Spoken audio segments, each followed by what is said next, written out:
ನೆಚ್ಚಿನ ನಾಯಕರು, ರಾಷ್ಟ್ರದ ಉಪ ಪ್ರಧಾನಿಗಳು,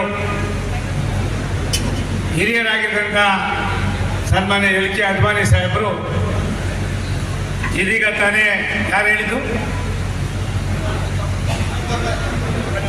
ಲಿಂಗಪ್ಪನವ್ರು ಹೇಳಿದ್ರು, ಅವರು ಸರಿ ಇದೆ ನೋಡ್ಕೊಡ್ರಪ್ಪ,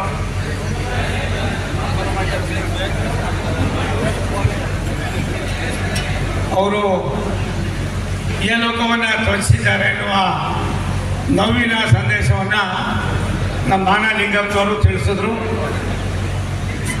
ಒಂದು, ಈ ದೇಶಕ್ಕೆ ಭವಿಷ್ಯ ಇದೆ, ದೇಶದ ಇತಿಹಾಸದಲ್ಲಿ